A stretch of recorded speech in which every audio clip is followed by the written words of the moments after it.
शनिदेव जी की अपनी अलग ही महिमा है। ये ज्यादा इंतजार भी नहीं कराते हैं और अपने भक्तों को इतनी जल्दी फल देते हैं कि वह व्यक्ति बहुत ही जल्दी सुखी, संपन्न तथा धनवान बन जाता है। आप जितने भगवान शनिदेव से पैसे मांगेंगे, आपको उससे 4 गुना ज्यादा ही भगवान शनिदेव पैसे प्रदान कर देंगे, क्योंकि ये बहुत ज्यादा शक्तिशाली और सिद्ध प्रभावी देव माने जाते हैं। इनको आप हल्के में बिल्कुल भी ना लें। शनि की कृपा बहुत ही शक्तिशाली होती है। तो अगर आपको भी तुरंत लाखों करोड़ों की संपत्ति चाहिए और आप चाहते हैं कि अचानक ही आपको धन मिल जाए, तो आज का ये शनिदेव मंत्र सिर्फ 21 बार सुनकर छोड़ दीजिए, या फिर अपने फोन पर इस वीडियो को चलाकर रख दीजिए।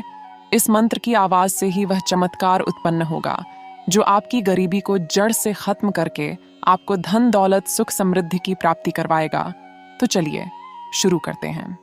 ओम श्रां श्रीं श्री शनिदेवाय रविपुत्रं यमाग्रजं यज्ञसंज्ञाय श्री सूर्यपुत्राय धनदेहि च नमामि तम्।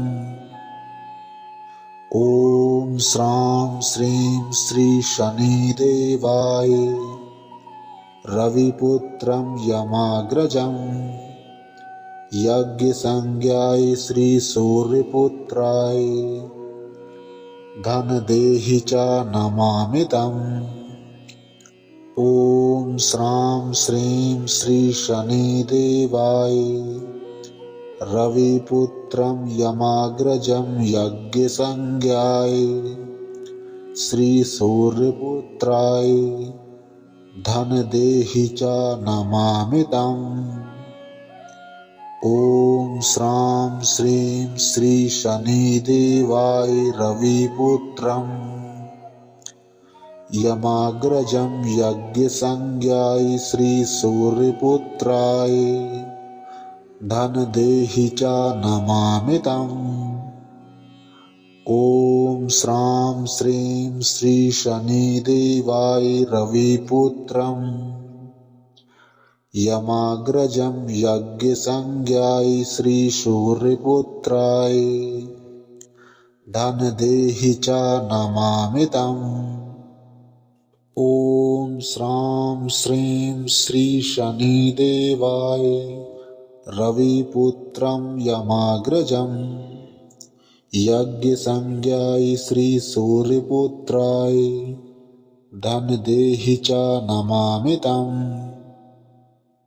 ओम श्रां श्रीं श्री शनिदेवाय रविपुत्रं यमाग्रजं यज्ञसंज्ञाय श्री सूर्यपुत्राय धनदेहि च नमामि तम्।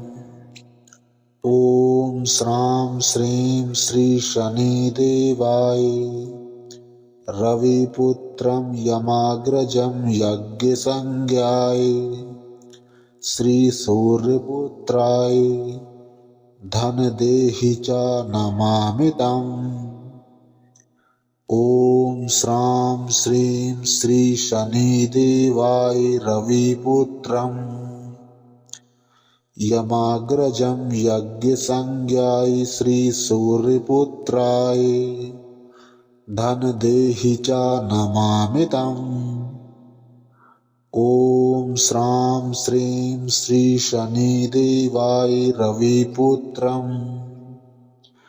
यमाग्रजं यज्ञसंज्ञाय श्री सूर्यपुत्राय धनदेहि च नमामि तम्। ओम श्रां श्रीं श्री शनिदेवाय रविपुत्रं यमाग्रजं यज्ञसंज्ञाय श्री सूर्यपुत्राय धनदेहि च नमामि तम्।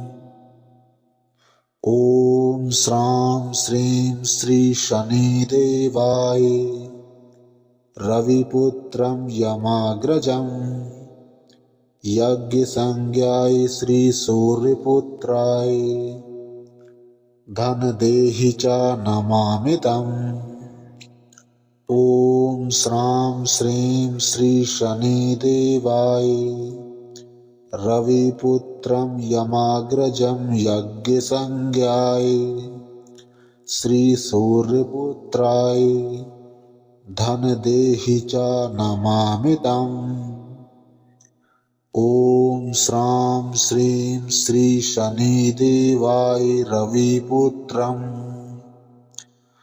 यमाग्रजं यज्ञसंज्ञाय श्रीसूर्यपुत्राय धनदेहि च नमामि तम्।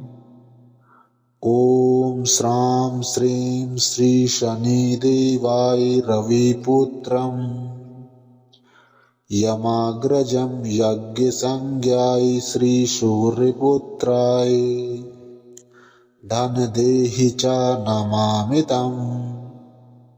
ॐ श्रां श्रीं श्री शनिदेवाय रविपुत्रं यमाग्रजं यज्ञसंज्ञाय श्रीसूर्यपुत्राय धनदेहि च नमामि तम्। ॐ श्रां श्रीं श्री शनिदेवाय रविपुत्रं यमाग्रजं यज्ञसंज्ञाय श्रीसूर्यपुत्राय धनदेहि च नमामि तम्। ॐ श्रां श्रीं श्री शनिदेवाय रविपुत्रं यमाग्रजं यज्ञसंज्ञाय श्रीसूर्यपुत्राय धनदेहि च नमामि तम्। ॐ श्रां श्रीं श्री शनिदेवाय रविपुत्रं यमाग्रजं यज्ञसंज्ञाय श्रीसूर्यपुत्राय धनदेहि च नमामि तम्। ॐ श्रां श्रीं श्री शनिदेवाय रविपुत्रं यमाग्रजं यज्ञसंज्ञाय श्रीसूर्यपुत्राय धनदेहि च नमामि तम्। ॐ श्रां श्रीं श्री शनिदेवाय रविपुत्रं यमाग्रजं यज्ञसंज्ञाय श्रीसूर्यपुत्राय धनदेहि च नमामि तम्।